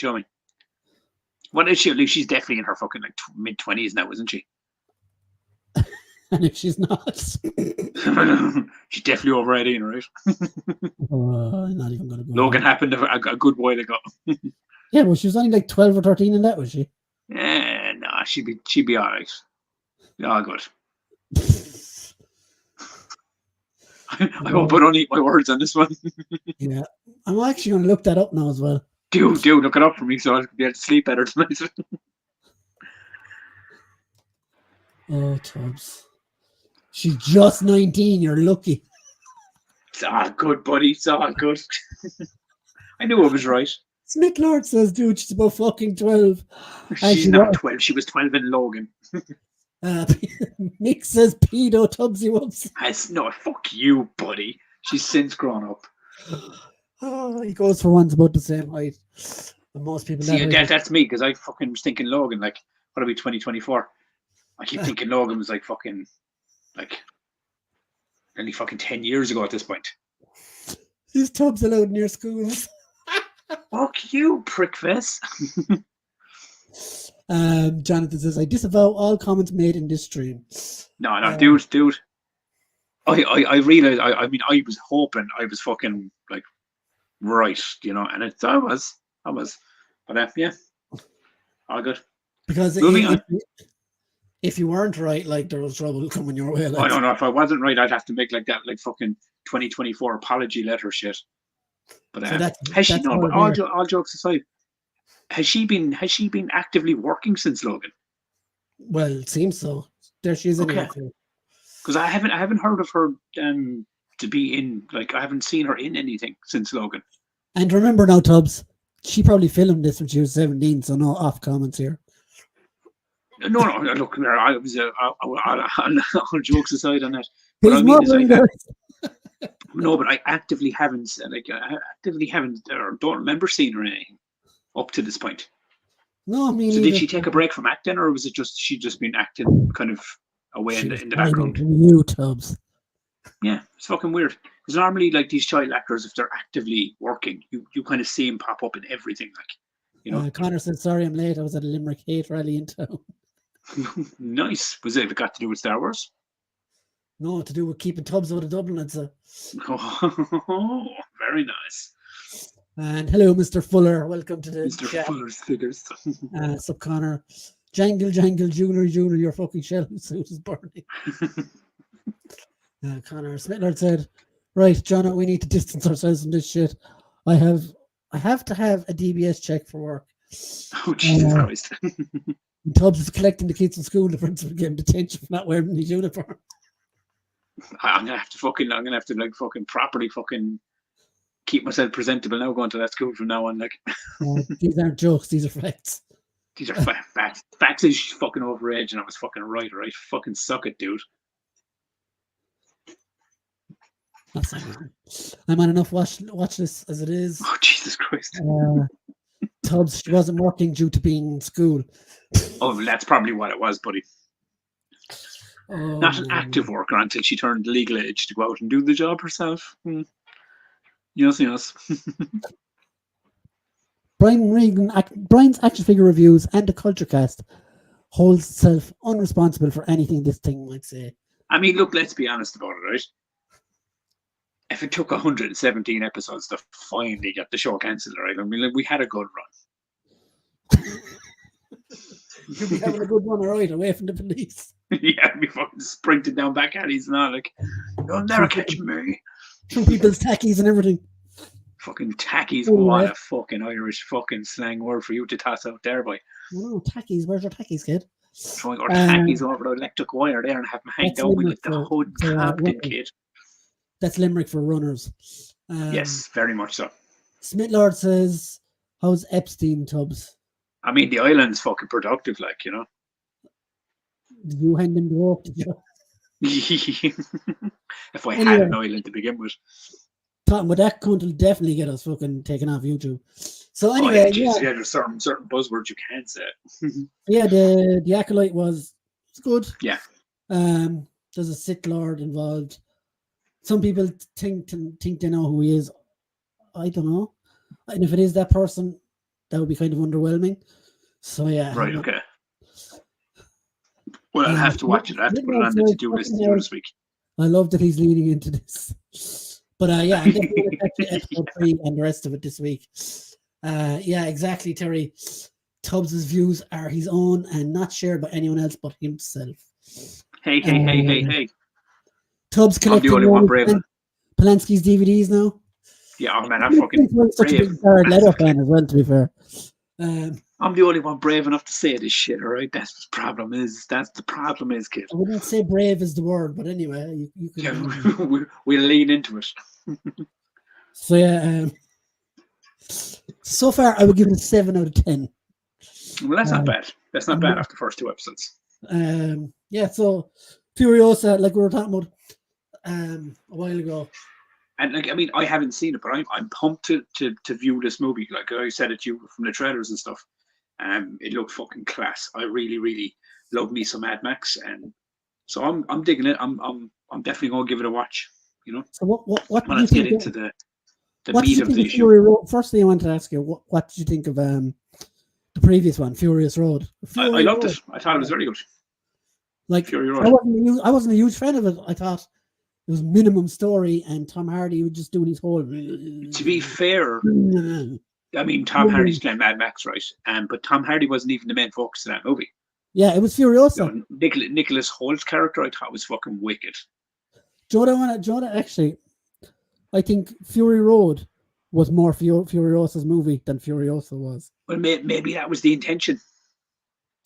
Because this prequel is all about Dementors, which is Chris Hemsworth's character, and he's absolutely phenomenal in this. Like, this is the thing about Chris Hemsworth. Is I've seen Chris Hemsworth do like just show up in these random roles outside of like Thor. Oh yeah, he's a great actor on his own. Like, fucking brilliant. Have you ever seen? And you know this from knowing me a long time. I'm a big not Chevy Chase. I mean, his older years. But like the vacation movies. I dug me the fucking shit out of those movies. Did you see the newer one they made, Vacation? Possibly. Where it was Rusty and his family, and they go on like their first like family kind of vacation. It's like it was like a fucking it was like a continuation of the original movies, but it was like Chris Hemsworth is Audrey, the sister's husband in it. And he's like and Christine Applegate's in a scene where she's like, "Oh, can you just pass me the remote there?" And he's like, basically in these like tiny shorts, and he's like, his dick is all to the side, and he's like trying to get her, like trying to like flirt away with her and stuff, and he's fucking comical in it, dude. Like he's proper fucking. He's great in comic roles, but he's good in series. He's a great fucking actor. His timing's great, but I think it's because obviously we've seen him be Thor for so long, like that, like to see him outside of anything else is kind of, like, and when you do see him outside of something else, then you're kind of go, oh, he's fucking brilliant, and he does look wicked in the trailers, like. Do you ever see a film called Rush? It's a Formula One film. He's in that as well. What was the one he was in as well? I mean, I know he's got his shirt open and for the fucking whole thing he's in it, but it was the hotel something. Bad Times at the El Royale. That's exactly what it is. He was brilliant in that as well. Yeah, and Extraction and stuff, and he's been great and stuff. As well. Like he's been great in movies, but so I was dying to see this one. And to be fair, I like Anya Taylor-Joy. I think she's a good actress, man. A lot of people kind of just go like, "Oh, she's annoying and her eyes are weird and all this stupid shit," but I think that draws you more to her. I think when you're watching her. I think that's a unique quality she has. She doesn't look like everyone else. And what's the first thing people kind of go to on screen, dude, is their eyes. They kind of, unless it's a fucking girl with big breasts, but but most of the time when you're watching an actor or an actress on screen, it's human nature for eyes to pull you in. To see like lock eyes, and that's what kind of is one of her biggest features. But she's a talented actress, as well. And even though it's like a prequel to Fury Road, right? Yeah, the end of Furiosa leads right into the girls with the white dresses in Fury Road. Yes. Or breaking them out. And it goes straight into Yeah, straight into So, the second. question: is Charlize Theron in this for like a second? No, Okay, so but it's just um there's two people playing Furiosa. There's a young okay, Furiosa and there's Anya Taylor-Joy. And right, okay, the young one playing her is absolutely brilliant as well. right, Um, okay. Because yeah, because I dug the Furiosa character in Fury Road. I thought she was fucking class. I no, remember she's even doing watching it. I better. was like, oh, I'd love to know more about her. Like, Yeah, who's this character? it shows how she ended up who she was, blah blah blah. It shows everything. Like it's really really good. That's fucking cool. No, I I'm all seriously in for enjoyed that, it dude. I'm anyway. fucking sign me up to fucking watch the shit out of that. Like, but you want to talk about all the other shit behind that as well, didn't you? Yeah, it's just like how it failed in the box office, and I think a big point of why it failed was Mad Max itself barely made back its box office itself. So when you Yeah. take a side character from a big movie that just narrowly got past its thing and then do it, was it 7 or 8 years later? It's Hmm. and a prequel of a side character 7 years later or 8 years later, whatever it is. You can kind of I see mean, why. but see, that could very well be it as well. Do you know what I mean? It could be just because it is a side character from, a movie that didn't, really do massive box office during the Mm. original back when it came out. But I think leaning into what I was saying earlier, I think it's a lot got to the box office thing because we've seen movies come out that should have done fantastic and they haven't delivered, box office wise. I think it's a lot got to do with like fucking people are being a lot more selective about the movies they're going to see in the cinema now. There's not as many um what's the best way to put it? I think more so since the pandemic. But I think the cinema, instead of it being like a weekly thing, because if you remember back when we were kids, we just went to the cinema every single week, watched every single fucking movie. It's become more of an event now. It's like Deadpool and Wolverine, or like for me, it'll probably be maybe one or maybe the main movie. I'll definitely go to the cinema to see that. Oh, I'm Um, 100% going to cinema to I'll see definitely be Wolverine going and to Deadpool. like the cinema to watch that. But God knows when I'll go to the cinema again after that. Do you know what I mean? Yeah, yeah. It's a thing. It's become more of an event to go to the cinemas now Tubbs, than a you weekly surely be outing. going to see Craven. Yeah, I mean, and look, I'd love it to be how it was, but I think it's got to do with. I think a lot of it's got to do with streaming platforms as well, man, and I think that's a fucking big fault as well, yeah. massively because now things it's let's be honest, dude. If you've got like a 65-inch TV at home and you've got fucking snacks in your fridge or your fucking press, You don't have to listen to a nine cunts on their phone. yeah, and there's no like waiting in line and packed crowds and all this kind of stuff. Like you can just sit in your couch and watch it. 90% of these movies. And before, do you remember when the cinemas were out? When we were growing up, was if a movie came out in the cinema, it was maybe a year before it came out in Exactly, DVD yeah. or Whereas now whatever. it's the streaming mindset, like Yeah, it's like 4 weeks tops. it's like something now that's coming in the cinema. You have to really love it, like to want to see it in the This is cinema. what I mean. It's become an event now. It's like a big movie, Whereas, like an Avengers Endgame or something. It's like, oh, we'll go to see that in cinema. like for example, Bad Boys 4 Back for Life is out this Yeah, week. Would you have gone to see that 10 years ago, Will say? like I went to see Bad Boys 1 and 2 in the cinema. Okay, yeah, well there's your answer. Do you know Like what I mean? are you And going to see this? the Are you going last to see Bad this yet? Boys, but the last Bad Boys that came out, I didn't Yes, see it I for did see maybe that. 6 months after it came out, and I watched it at home. Mm. Yeah, I saw the last one in the cinema as well, like, but I don't think I'll Yeah, bother going to see this new one. but Um, no, but would you agree with that, or is it just something that like I mean maybe I'm overthinking or something? But do you think no, it's a lot got to do with that as well? I definitely think like people are definitely thinking more about going to see things now rather than rushing straight to see things Yeah, on opening night or whatever. It's because of streaming as well. Because like the Fall Guy came out here 3 weeks ago, it's already up on streaming, this is it. Do you know what and I it's mean? still in the cinema. And it's like it's one of those things where it's like, and I think the ones that you rush to go to the cinema to see are like not to quote superhero films, but it's the Marvel movies, right? Mm. Because you don't want to have like Deadpool and Wolverine. We know there's going to be cameos galore in that movie, It's going to and be if all you don't over go, within five yeah, minutes. and if Like, you don't go to see it on opening night, you're going to have a shitload that's spoiled for you. mm. online the next day. You just are like, it's just the way the world is now. And I know people say, "Oh, don't put up spoilers," but people make videos and fucking, about this shit the next day. Tubbs, there's like sometimes I only have to open my Twitter, and some people I follow have like screen grabs from fucking things up. Like, oh, dude, it's like I use. It's been on during the night, and you literally have no chance to watch it. Like I'll put it this way. I mean, I'll use a wrestling thing for one, right? It's, this, right? I used to stay up and watch WrestleMania every single year. When it was one night, I'd stay up and watch it. Bang. Now it's 2 nights. And I'm fucking an older man. I've school runs on the Monday. It's harder to do. It's harder to stay up until 5 o'clock in the morning for fucking 2 nights in a row. But I know if I switch my phone on, because I follow wrestling, a lot of wrestling's going to pop up. So instantly it's going to spoil it. So if it's something you follow, you are going to get fed that information. Do you know what I mean? So, but I think going back to this to the cinema thing, I think the cinemas are becoming more. I don't think they'll become extinct. I don't think cinemas are going to go away. Do you know what I mean? I don't think they'll die out. I just think they'll become more of an event.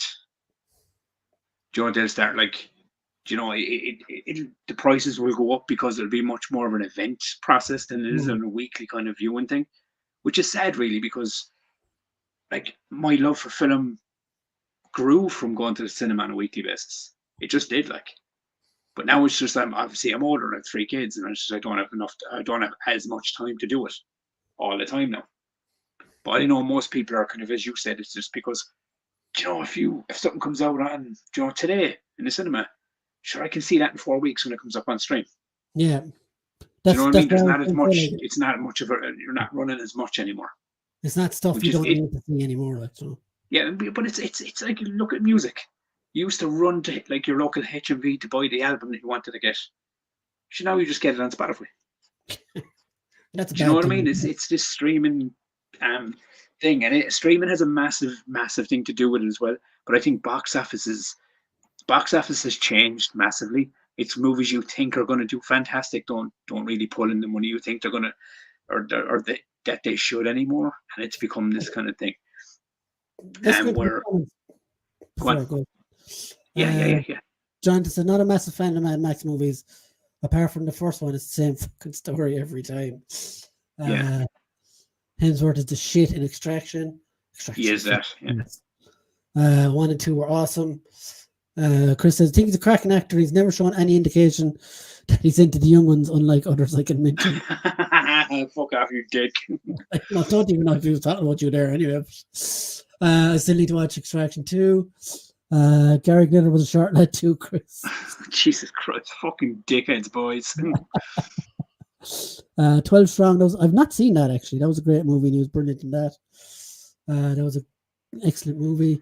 Oh yeah, 12 Strong. Yeah, fucking. That's a more recent one. Not this year, but like within the last 2 or 3 years. Like, he was good in Red Dawn remake as well. Red Dawn was good as well. That. Yeah, that was good too. Cabin in the Woods he was in as well, wasn't it? See, I love that. Cabin in the Woods. Let's speak about that for a second. When you first saw that movie, did you expect that to be the movie it was? No. Well, the ending was a bit fucking. That's my point. Like, it went fucking Wall Street. Like, fucking, it went fucking way out west in the best way possible. Like, and they never did any more with it. I watched another movie in that premise, but anyway. Other news as well. Before we jump back to the comments, did you see that they're making a fucking Thing video game? Oh yeah, it was shown last night when they're in the Summer Game Fest. Take my fucking money, kids. Take my fucking money. They're remastering the old one. Yeah, but no, my mate Phil, he's been on the show before here in the comments, Boogie Bop. He reminded me after I was like, going, oh man, it looks so fucking good. But I said to him, why is it called remastered? He was like, because it's remastered from the PS2 game. Yeah, I was like, there was a PS2 game? He was like, we played it the whole time. I was like, I don't remember playing that. He was like, you played it. Apparently I've played it loads. I did not remember playing that game. Possibly was under the influence. Do you know, it might have been, dude. Do you know what I mean? It might have been. I forgot whole weeks because of. There's certain games I don't remember playing. Like, Connor, why are we focusing on white male leads? Is this not the week to celebrate strong female? Fuck yes. That's why I was talking about Furiosa. people are getting used to new movies turning up on streaming services a few weeks after the cinema. Yeah, this is what it is. We could watch movies at home, yet we're all sitting here watching you pair. This is the thing, boys. That's why you're the best. You are the very best. He means Wiz. I have to admit, Connor, I agree wholeheartedly with everything I'm off to watch Die Hard. It's not Christmas yet. It's not Christmas yet. Yeah, I still prefer buying music and have a massive vinyl collection too. Yeah, I mean, you can't beat physical. No, I mean, look, as I said to you, it was like 2 weeks ago. Like, I'm the dude that fucking like just randomly picked up fucking 5 Blu-rays for no reason. You know, I still buy physical copies of movies and things. I love it. I love physical media. Yeah, I have a bunch of Blu-rays and DVDs and stuff still as well. Like, I mean, if the world was left up to the generation that's there now, I reckon everything would start going digital way faster than it is. Like, but it's the older bucks like ourselves, boys, that are keeping that shit alive. Everything will be gone. Yeah. Going to see Phantom Menace again in the cinema was cool. There's definitely a market for re-showing older films again on big screen. There is. I agree, because I went to see, was it fucking a while back, it was Back to the Future in the Odeon, not the Odeon, the Omniplex, and was it fucking Lord of the Rings? Was it fucking, and I've seen these movies before, but it's great to go back and watch them on a big screen again. Like, I think it was about 5 years ago, mate of mine. No, it was longer, because it was before I knew you.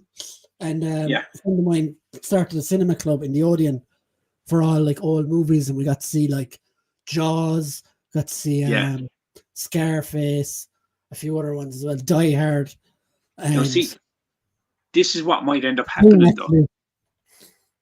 Is like, you look at it that way, it's like you might have like an influx of like the industry might just start doing that. They might start like re-showing older movies to get like people back in. Because they showed all the older Spider-Man movies there before. Yeah, because I mean, let's be honest, man. If like that's what I mean, is that's done like an event.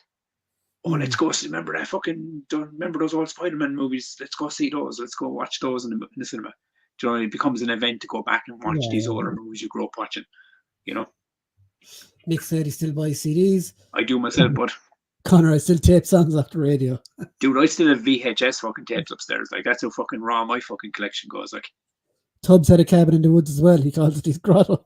His grotto. Fucking the grotto, boy. Now you talk about Furiosa for 2 more minutes. I'll take a bathroom break.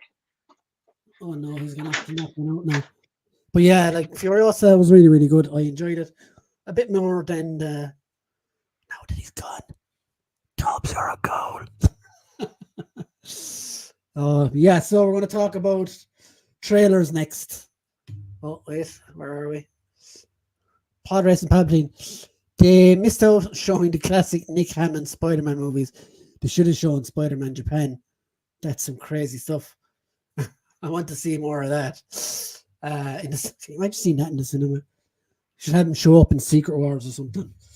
So yeah, we're going to talk about the trailers for Alien Romulus and Venom 3, The Last Dance. And you guys can tell us what you think about that. Shane Shooter, welcome to the show, dude, and thanks for watching. The way streaming services are merging and raising prices, physical media might make a comeback. Yeah, there's a bunch of them are merging together in the States at the moment. Damien is here. Hey, Damien. Even though I hope everyone is chatting nonsense as usual. Just back from an original trilogy Star Wars screening in aid for a local charity. To be honest, never saw any of the first 3 on big screen till now. Holy shit, man. That must have been awesome for you then. Wow. So that is so cool. I think I've only ever seen Empire on the big screen. I never saw the other 2. That is absolutely class. I'm trying to think. Connor says, awesome, Damien. I'm sure I've seen the remasters, like when they re-released them and shit. But obviously I would have seen like the prequels and the new movies. But yeah, I definitely saw the remakes or the re-releases. But like, what was it? Like, can you remember off the top of your head? Like, as good as any age, my friend. Are fucking deadly out, man. I'm 42. But Tubbs, you're Can 45. you remember off the top of your head, like, what was the very first movie you saw in the cinema as a kid? Yep. Straight off the bat, what was yours? Curly Sue. Curly Sue. I was taken by my aunt. My second one is a lot more respectable though. Okay, what was your second? Teenage Mutant Ninja Turtles. See, there you go. Yeah. Like I still love that movie. you probably understand like the obsession a little bit more when I tell you, and it's one of the weirdest things when you see it when you're a kid, the first cinema experience you ever had, and then you see it as an adult, and you're like, oh my god, that's like a terrible movie. But when you're a kid and it's all like it's blister. It's my first ever movie that I saw in a cinema was Superman 4: The Quest for Peace. Oh, you misfortune. Oh man, when I saw it, it was like, oh my god, a man can fly. This is amazing. And then you realize you get years older and you're like, oh, that was the worst fucking one of the entire fucking line of movies. Like, I mean, it was so fucking bad. Like, I think that guy, was it James Belushi, is it? Was in that Curly Sue thing. It was kind of like he would have been. Yeah. You know that Three Men and a Baby film years ago as well. Yes. Yeah. Yeah. It was kind of like that. He all of a sudden found a daughter or whatever they didn't know he had, need to look after her. Yeah, because I have like it's weird. You think back, like I have fond memories of like obviously same just Teenage Mutant Ninja Turtles, Jurassic Park. Like I even saw like I think I remember my mother brought me and my brother Jonathan to watch like the Power Rangers movie because we were raving. It was like, oh man, you gotta take us to see it. It's fucking gonna be awesome, you know. With Ivan Ooze and the whole lot, like, you know what I mean? Like that's deep cuts, like, you know. I think the best thing though, like I saw Jurassic Park as well. What was that, 93? I saw it right in the middle. Yes. I saw that right in the middle of my dinosaur phase, and I was like dumbstruck looking at the screen. Like, oh, dude! I mean, to this day, like, I mean, I remember, like, and it just goes to show the level of and it's a lot got to do with attention spans as well with the new generation when it comes to cinemas, dude. Yeah, a lot of that will be lost on the next generation. Trying to get my fucking kids, the twins, like, right, trying to get them to sit down and watch a movie is the hardest thing, dude. They just want to watch YouTube. They just want to watch all these fucking short shows, and it's the thought of sitting down for fucking 2 hours to watch a movie in a confined place. You know what I mean? Smith Lord says first film Tubbs watched was Lady in the Tramp, and there was no fucking female dog in it. No, it was a good old male dog yesterday. It fucking was. Yeah, it fucking was, man. Thank you very fucking much. Good Scottish out of it. Chris says first film I watched in cinema, and this is the truth, was a triple showing of the first 3 Star Wars films. That's a good starting point, buddy. It was one after the other with breaks. How did you get it? What child sat still for that long? Come here, want you to do a child that's fucking blown away by the magic of cinema. Exactly. You know? Yeah. Well, no, you said it. The magic of cinema. Damien said, "Hey Connor, old Jabba was indeed a man." Old Jabba was, yeah. So Tubbs, trailers. Yes. You've seen Alien Romulus and I have. So you can take the floor first this time then. Okay, what I loved about this new Alien Romulus trailer was the presentation of the trailer. It was very much like they tried to hit beat for beat for the original trailer and how they designed it. But it very much, do you know what reminds me of, dude? Do you remember the game Dead Space? Yes. Very enclosed claustrophobic feel. Alien isolation. Very much a claustrophobic feel. Kind of like, in a weird way, kind of like the Evil Dead remake in space. Yeah, same. It has that Evil Deadish fucking feel to it, which is fucking awesome. But it just looks like it looks a lot more visceral and savage as well. Yeah. Do you know, with the fucking the click or the face huggers and fucking things. Them things creep me out like so much. But do you know what it is? It's like Alien has always been done like to a point. Like the original. Let's be honest, like the original movie, I have always thought personally Aliens was a better film. I enjoyed Aliens more. I think the original though was straight horror, and there was only one alien. Oh yeah, it was completely like, and there was only one main alien really. Like when you think about it, like, you know, the face huggers or whatever, but it was only one real main alien. But it seems Alien needs to be done like visceral and really like fucking horror based, you know. And it seems like this trailer, like, I mean, as I said, saw the trailers for fucking Prometheus and fucking Covenant as well. And, you know, I'll be honest, I have a soft spot for Prometheus. I know a lot of people hate that movie. It's not bad. I like it. It's not. It's Covenant, not not, you know, that's Fassbender with a whistle in himself, like, you know, for a lot of that movie. Like, it was a weird film. Watching Michael Fassbender playing with his flute. Yeah. Very much fucking the highlight of that movie. Fucking hell. A lot of people don't remember much more about the film than that. Like, but for this trailer alone, I was kind of. It seems like Alien's gone back to what Alien was. Yeah, back to. Do you know what I mean? And it kind of had Alien 3 vibes to it as well. Do you know, like all trapped on this ship and fucking prisoner kind of central thing. Yeah, I mean, look, I don't want to be negative. It could end up being a steaming pile of dog shit, but I've loved every film this dude has done so far. Yeah, same here. Like, Evil Dead remake, fucking loved it. Don't Speak, fantastic. You know? The ending of that, though, was fucking mental. Only complaint is they don't have Gene Levy in it. It was Don't Breathe, not Don't Speak, was it? Don't Breathe. Sorry, Don't Breathe, yeah. That's the one with Stephen Lang in it, isn't it? Yeah. It was fucking awesome, dude. I didn't watch the sequel to it, though. Beyond fucked up. But anyway. Yeah, they released a sequel to it. I don't think it's made by the same guy. But so I haven't seen that yet. Damien says, shock horror, my first age 5 at local primary school was The Black Cauldron. Nice. An early film I recall seeing in the cinema was Kurt Russell classic, The Strongest Man in the World. I don't think I've seen that. Smittler said, I'm not sure I did sit still for that long, but my mum only had to say my name to get me to behave.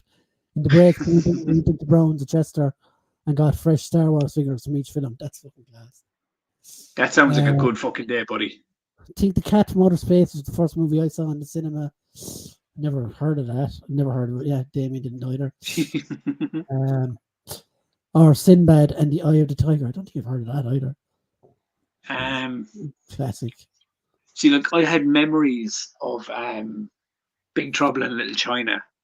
And I remember we did a podcast actually a couple of years ago, yeah. Do you remember I did I did 25 episodes of the Twisted Tubs podcast. There was 25 episodes, and one of the episodes in the podcast run we talked about that. We sat down, I made Brian go watch it, and we sat down and discussed it because Brian had never seen it up until like a few years ago. And I was married to the movie from my childhood, but Brian kind of saw it at older eyes and didn't gel with you at all, did it? Yeah, I don't know. Just dumb as I liked it for what it was, but when you look back at it, it's a dumb 80s action movie, you know what I mean? At its core. Oh, it's pure 80s, like. Yeah. Damien says Brian Marvel Legend Boys early deliveries of Morbius Doctor Strange 2-pack now doing the rounds here in the UK. I don't think I'm going to pick up that set though. I have a perfectly good Doctor Strange and Morbius. I have 2. I remember seeing the Jaws re-release in 1978. Nice. Jaws is absolutely brilliant. Like, I remember I used to see, because you remember we had the Savoy. The Savoy, yeah, down by just off Henry Street. As Brian will probably back me up on, closed it down. It was very, very easy when you were a young adolescent, young fella, to like buy a ticket for like The Lion King and go in and watch The Exorcist or something. And I know they don't time up; they weren't out at the same time. But you know what I mean? In that sense, you could just go see. I've done that, yeah. Yeah, you could just buy it for like a PG movie and just walk straight into a fucking rated R film. So we saw a lot of movies we probably shouldn't have seen back in the day. You know, my first time doing that. I don't think you can get away with that shit now in the cinema. Like, I'm sure you can. I'm sure you can, but I mean, I know from just talking to people that I know that work in the cinemas and stuff that they do a lot of checks in there now. They're kind of in and out checking to make sure people younger aren't in movies and they shouldn't be in and things.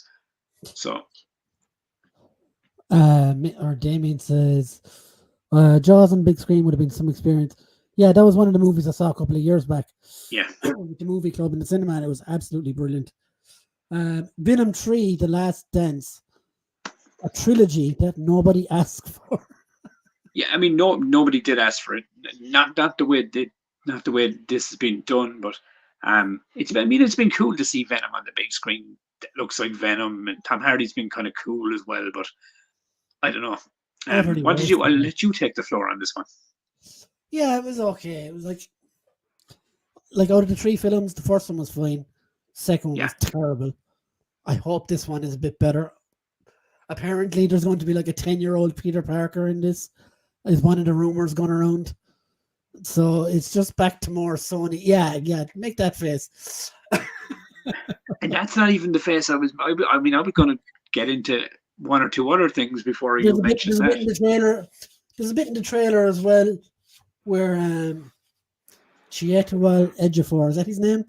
The dude that's in Doctor Strange as well. He's playing a different role here, obviously, but he comes in, Yes, puts his little glass cup down and catches this symbiote, which is supposed to be in the in the MCU. MCU Yeah. universe. So now it isn't.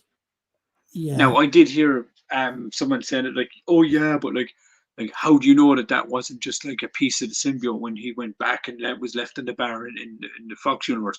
I don't Same think, actor or in sorry, the Sony. bar. I don't think the Sony universe is clever enough to think or like that far ahead that like, oh, maybe it got split, you know.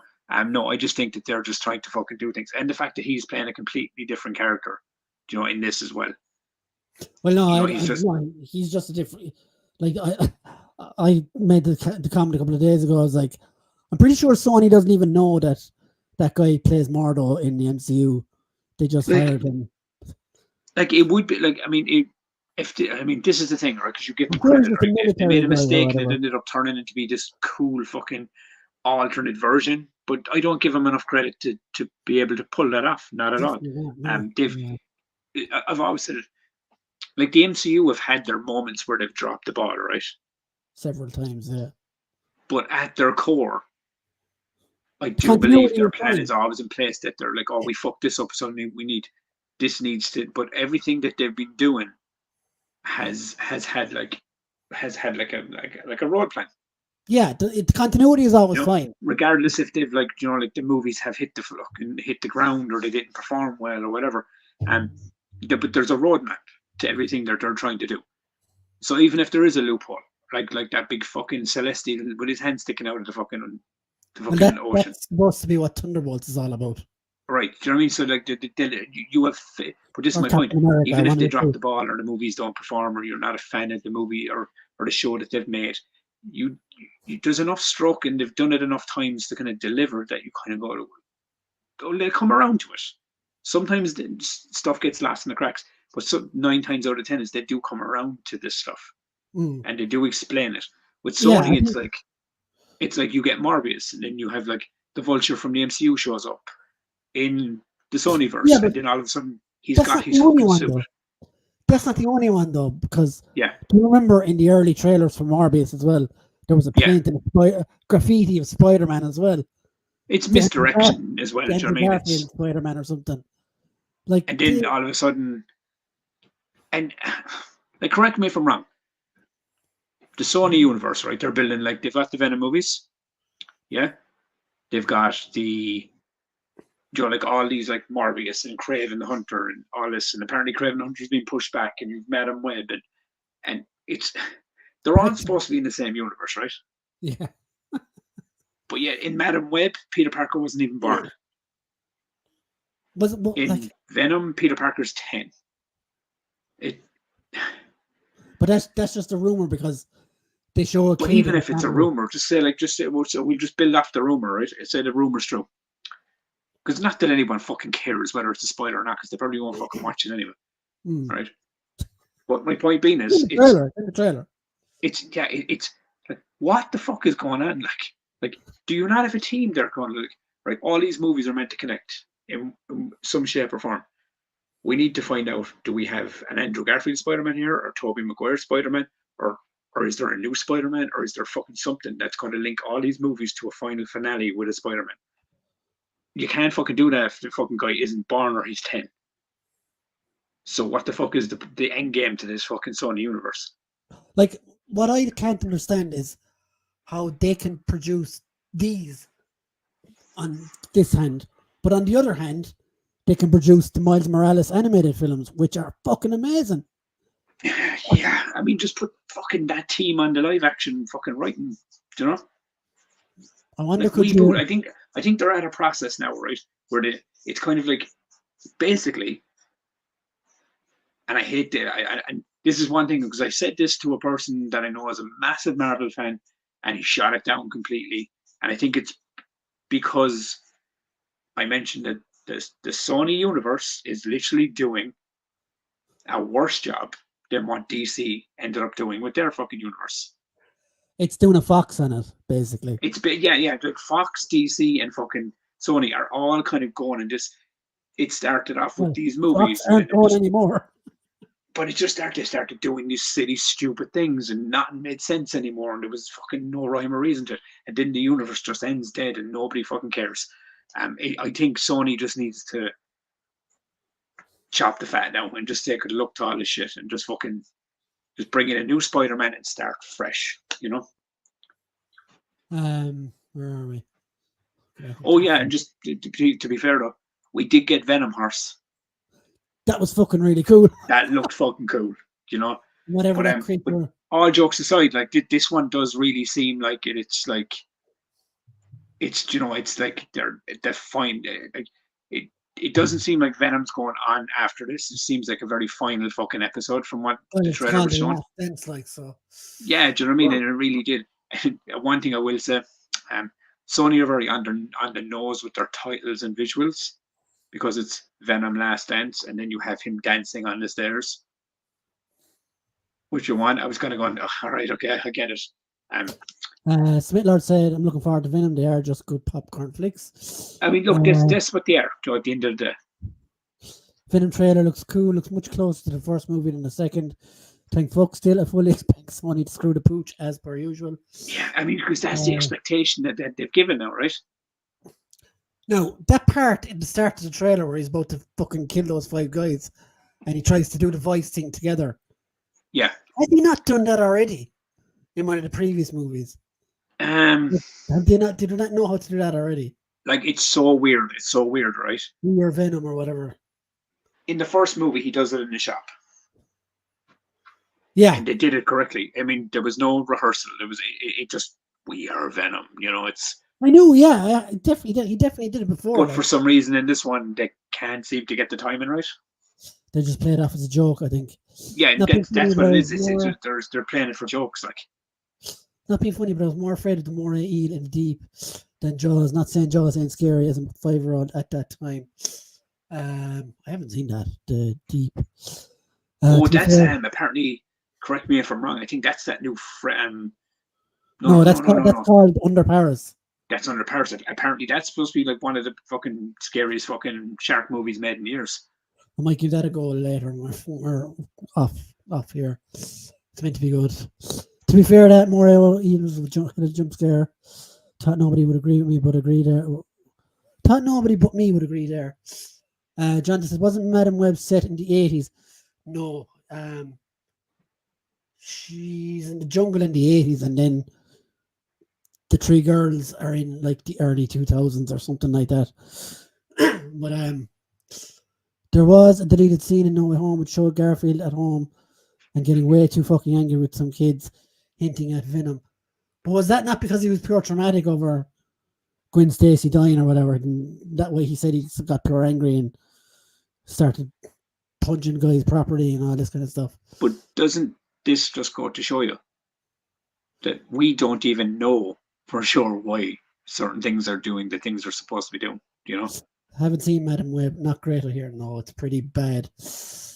Hey, Joseph, how are you? This is one for you. Guys, how are you? Right? You were on about Furiosa, right? Not performing at the box office. And Madam Web certainly didn't perform at the box office. But apparently in America, it's like held its fucking footing like at the top of the Netflix charts for weeks. What's that? Madam Web in America. Okay. That's because no one saw it in the cinema. That's my point. Is but the streaming sites, it's top tier. Sadly, that's all we get. Is Chris as Garfield refuses to work with Sony ever again. Yeah. I know it's a shame as we need an Amazing 3. Dude, it He would did it be in the like, I mean, first movie. realistically, that Amazing Spider-Man 3, Venom 3 would have been like the perfect mix, if you get me. But then again, like Venom has not interacted at all with Spider-Man, so Oh, no, no, no. Yeah, no. Like in these, but in an ideal world, that would have been like a fantastic way to fucking, you know, just like they hinted at it top it at the off. end. They hinted at it at the end of No Way Home or Venom 2 or whatever it was, and then just let it go again. So I don't know. Yeah, So, okay. And I'm gonna ask you another question. Brian, it's the Sonyverse. They're not coherent in any way. Like if they could just do it, and you'd be like, "Oh, well, this is what we were going for," yeah, because nothing makes sense with the Sony movies anymore. no, not a thing. Not a fucking thing. Korean was never a huge Garfield fan, but after No Way Home, I I definitely be on board loved. with him. I mean, he's my favorite on live action Spider-Man. Like, I think he's great. He's a great actor in I love general, him. outside of Yeah. Spider-Man as well. His problem was is the Sony curse, dude. He was. I love the Amazing Spider-Man, but like obviously we can all agree that the Amazing Spider-Man 2 had a lot of issues. But I love those movies. Have you ever seen Absolutely love them. have you ever seen that war movie he's in where he's playing the medic, Desmond? Oh God, what's the name of that fucking movie? So good. Oh, Vince Vaughn. He's a phenomenal actor, dude. Vince Vaughn is in it as well. Yeah, he's a brilliant actor. The people making the Spider-Man movies at Sony hate the franchise with a passion. It seems like I that, don't dude. know why. Like, don't know fucking why. It's just dumb as fuck.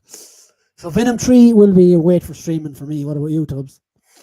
Oh yeah, I mean guaranteed. I'd definitely be streaming for me. Like, And it's not because like I know we just talked about the box office and stuff, but for yeah, me it's because it's Sony and they need to yeah. learn their It's like lesson.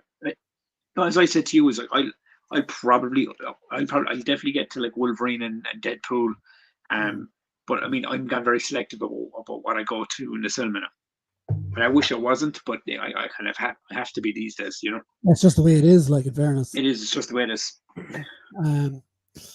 So yeah, we've got Looking 20 with minutes. my time. We've got 20 minutes left, so let's talk about X-Men Yeah. 97. I mean, the fact that it's completed, and I'm assuming everyone's seen it now. We've I been mean, meaning to talk about this for a while. Yeah, I mean, but we can do a dive, you know, into like the season. I will say one thing though. Do you remember I said to you was like when we were talking about it before? I was like, I love the first two episodes, and the third episode felt like it was two episodes squashed into one. Then I loved the fourth episode, and then the other episode felt like it was a weird mixture of like six different stories in one again, and it was up and down. And then it got to like episode like I think it was like 7 or 8, and it just became this like trilogy arc. So let's break it down like this. Which Yeah. character did you hate the most? Now the chat can tell us as well. Which character didn't you like the most or annoyed you the most? Annoyed me the most in the series. Or did nothing for you, whatever way you want to describe it.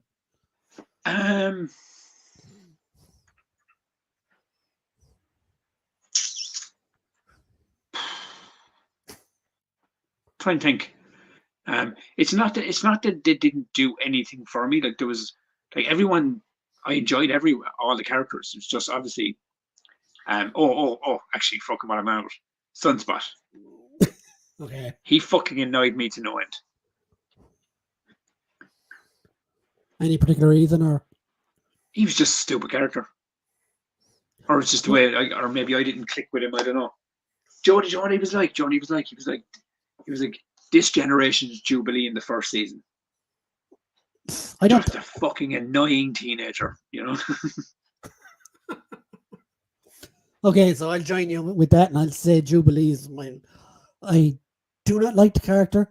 Never have liked the character, and the more I see her, the more she annoys me.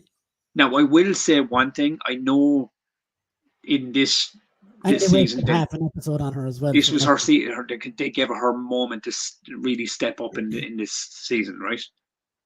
There's one major moment where she steps up, like, and shows how powerful she can be when she wants to be. But at the same time, I'm kind of going, it's Jubilee. There's no fucking way, shape, or form she should be able to do what she's done right now. Like, do you know the episode I'm on about? I think so, yeah.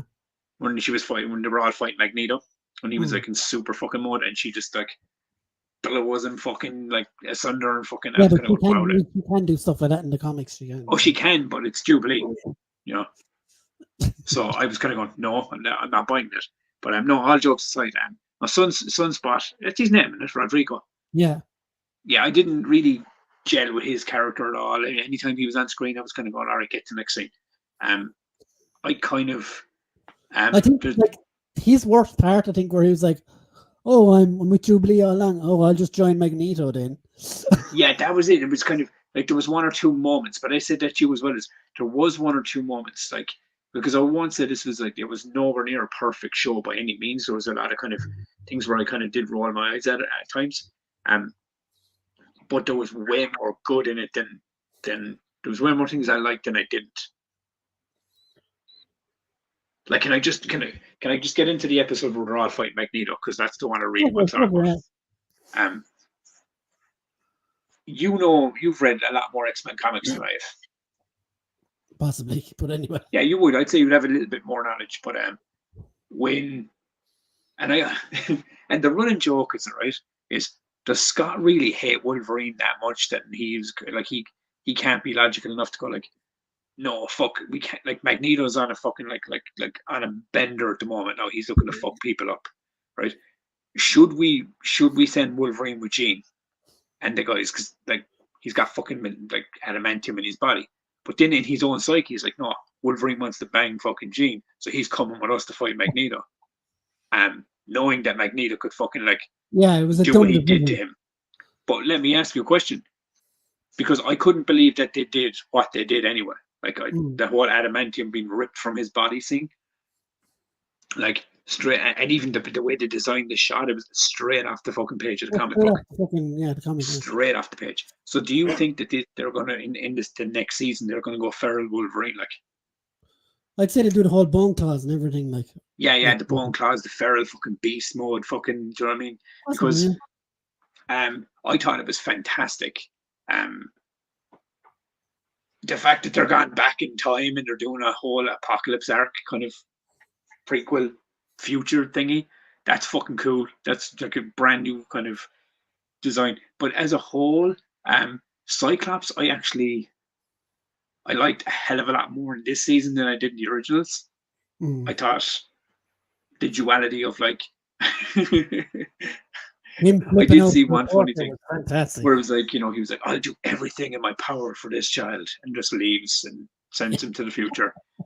And then at the very end, when he finally gets there, I thought it was a touching scene though, where they're in the diner and stuff, with Kevin and stuff. There was a lot of good moments in it. There was some just the writing in it, like when Professor Xavier's trying to pull like Magneto back from the brink, like all that shit was gold. Yeah. Their scenes have always been great, though. Like I'll put it to you this way: for me, it was like a good book. It started off strong and it finished strong. That's for me personally. The whole Gambit thing threw me for a loop. I didn't think they'd go there with it. Like I really didn't. I loved how they handled the aftermath of that. I loved how they handled the aftermath more than the initial time it happened. Because I thought seeing Rogue go full fucking grief-stricken. Her scene with Captain America was the best moment of the show for me. And let's talk about the cameos, man. Cameos that showed up in this show were fucking amazing. And they were done right. Do you know, they were done for this, not for just cheap pops. It made sense. I think the show didn't need them as well. Oh, no. It didn't need them at all. But the way they used them was genuinely like fantastically done. They went back to some of them twice again, though, which I don't think was right either. But yeah, do you know what? Some of them I was kind of going like, yeah, I can get down with that. But it just felt like they used them correctly, if that makes sense. Yeah.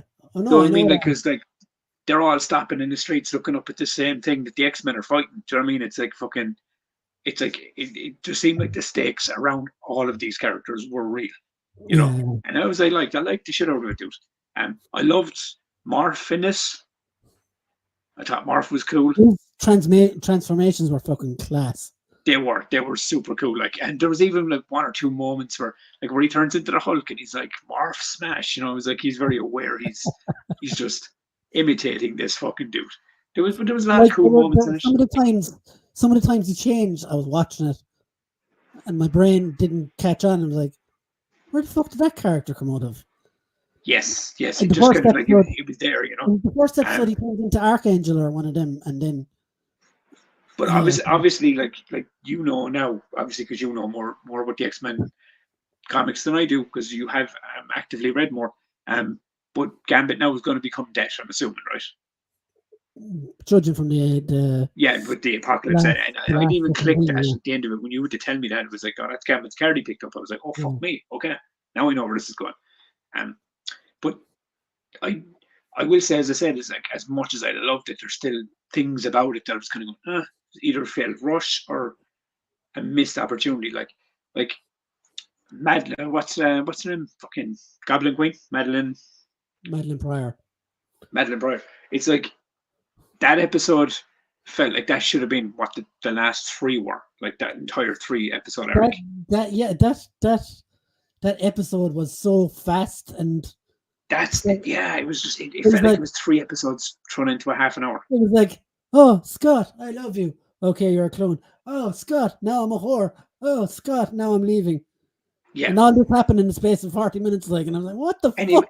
and not even that. It was just like even at the end of I it. understand now as well that she was being controlled by Sinister as well a little bit, but And like I love Sinister. Sinister is one of my favorite X-Men villains, but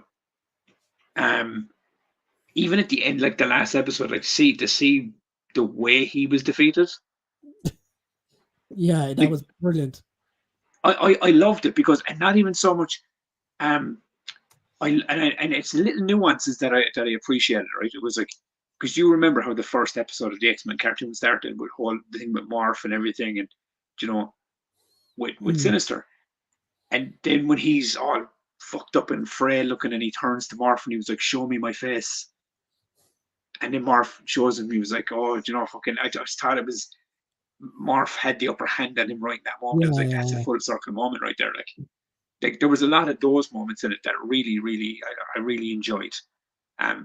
But no, obviously there was like the episode where Jubilee and Sunspot were in the video game, and the Super Motendo.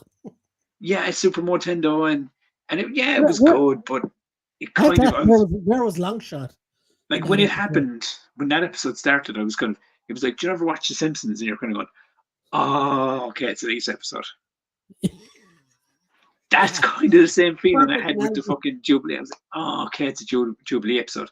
But then when that episode ended, it was kind of jumped straight into a new episode, and the titles came up on the front and everything. Part 1, to start a new episode, and then it was this like mad rushed fucking episode with Storm and fucking Forge and this big huge bat creature, and I was kind of going, all right, I want to see more about this bat creature, whatever the fuck this demon thing is, but I don't want to see it tacked onto the end of an episode and then not talked about for another 2 episodes. Yeah, it was kind of a part 1. One thing I will say about this season though, everything Magneto was saying in this fucking season was on the fucking ball and right. The Mojo episode was gash, said Smith Lord. Because like can we both agree? Charles Xavier kind of came off like a dick in this whole season. Yeah, he went all the way across space and time for a bit of. Kind of came off like a conceited prick, and then comes back and he's like, "Come to me, my X-Men," and they're all like, "Oh fuck you, Charles, you fucking crippled prick," you know. Went and got some pussy and fucking came back when you fucking felt like it was time to go. Gambit's fucking dead. The X-Men are in disarray. What the fuck's your problem, kid? But him as well. Like when he was up in space, he literally sat him down in the classroom and gave him a fucking. Which is why I think the scene where he's sitting at the on the dock and Magneto's in the air and he's talking to him, and every single thing Magneto says to him, you could see was stinging him, every bit of it, because everything he was saying was right. And then he finishes it where he goes like, I was like, "Come to me, my X-Men." I was going, oh, he's fucking after. He like they were his X-Men while you were up in space getting like space pussy, like space, space pussy. Like Charles was a dick in the whole episode. Like even the scene up in the not Chitauri, fucking whatever they're called. What are they called? Lilandra, anyway. The girlfriend or whatever. they're all arguing about him being one of them or whatever, and he literally locks them all like in this mind prison in a school and fucking lectures them. I was like, what a fucking dickhead. Oh, But action yeah, tax I did find that in Nick. this, and it was. I remember Even I was moving talking on to about the it last. to Oh, another good, friend Mike. of mine. One. No, it's just Nick in the chat. Oh yeah, sorry, Nick. One of the lads was saying it to me. He was like, I couldn't get over fucking. I was like, yeah, I was like, and I couldn't remember was like my nostalgia classes after was Professor Xavier that much of a dick in the original series? I couldn't remember like, and Probably my mate was. was like, yeah, he was kind of a dick back then as well, like, but like he had a little bit more kind of like purpose and Decorum. drive towards like what he was doing for the cause. In this, Yeah. it was kind of like, oh, it'll be better if I give the X-Men to Magneto, and they'll be better off if I just go up and do this thing. They'll be fine. And you're kind of you see it all go to shit, and you're kind of going. He's like, oh, I need to go back and help my My X-Men. X-Men And then when need he came me. back, he kind of didn't do fucking nothing. And he's like, I'm gonna fry Magneto's brain if he doesn't do the thing I want him to do. Yeah. Very kind of, it's kind of like a narcissistic manipulator in a relationship, really. Yeah, is what Charles Xavier is like, you know. So before we finish this out, what was your thoughts on the main villain, Bastion? Bastion. Couldn't figure out who the fuck was voicing him for the whole season. Sounded so fucking familiar. Oh, who is it? I know who it is. I could not place like where I've heard the voice. At one point in time, I thought it was Troy Baker. Sounded very Troy Bakerish. It wasn't Troy Baker, by the way. But he, Yeah, T.O. James. T.O. James. Yeah, I think, don't get me wrong, I liked Bastion as a character. I don't know. But as the main villain, I think if you had reversed the roles, it might have been stronger. As As in in, if you had Sinister. him like be like the character that was showed up and was doing all this stuff, but it was like Sinister. It was the one puppet master in the background type thing. No, I think Sinister works better as a number 2. But He's a I little do like dickhead. that Marv came in as Sinister at one point. Do you remember or something? Yeah, Or was it? yeah, And then he was like fucking, and he said the wrong thing, and then he was like, "Ha, Sinister is such a snake. He'd never fucking sell." Or whatever the fucking line was, and then he knew he broke the fucking collar off him. I was like, that's cool that they like Marv fucked up or came in and was like, like trying to be sinister and ended up saying something that like Bastion knew he'd never do. Um, but overall, like, I mean, as a series continuation from an original show that we used to watch, I loved it. I really, really was like juiced to watch every Wednesday. To hear that opening yeah. title sequence kick in and just fucking. And I do, even though I bitched them on and I said to you to start, man, the fucking feels like there's fucking no Wolverine in this show at all. Like, I mean, they're really fucking nerfing him. And then, sure, the last fucking 3 episodes, then he can balls to the wall. Like, I know in What do the you last think? episode he was on a bed, but I think it's just the fact as well. You don't remember the original series was literally all about the X-Men. It wasn't all about when you Wolverine. said that to me is because you had the X-Men TV show that we grew up on, and then Mm.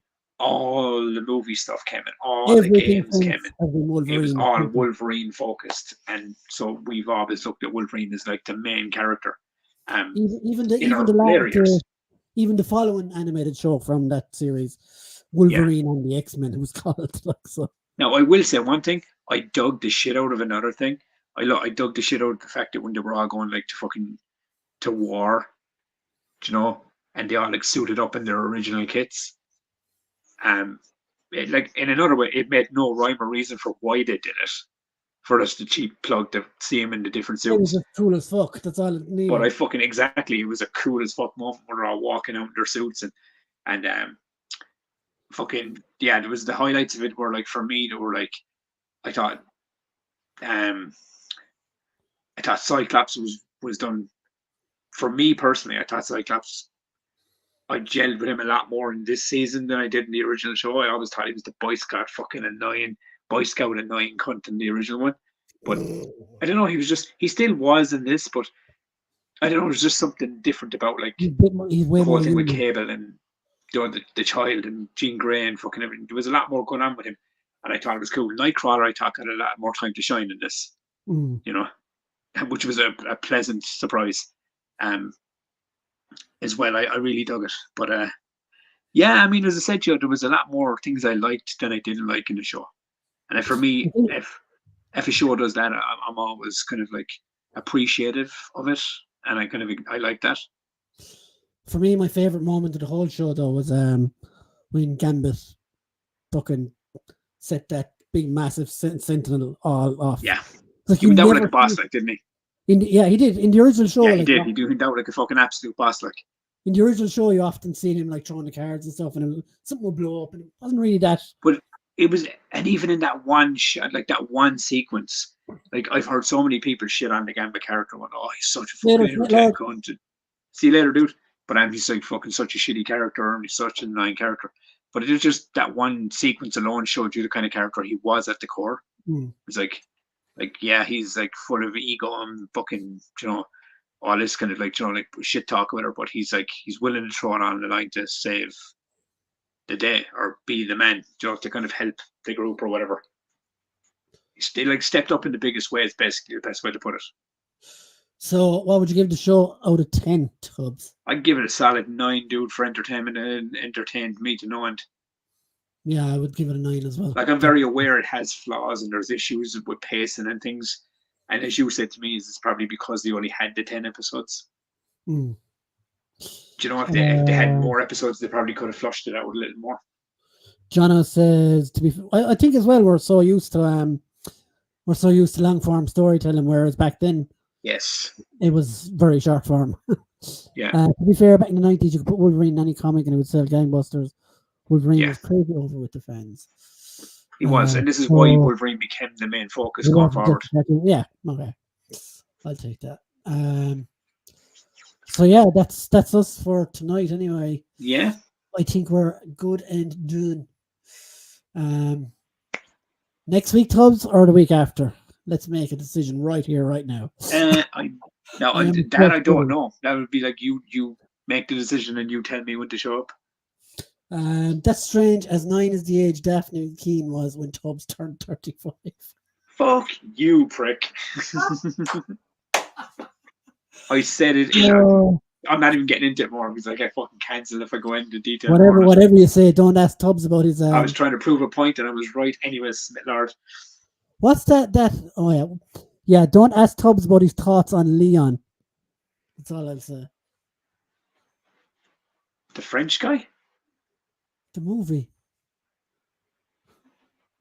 Oh, Natalie Portman in the movie as a child. No, I'm not even touching that. Yeah, don't. Because she became Black Swan.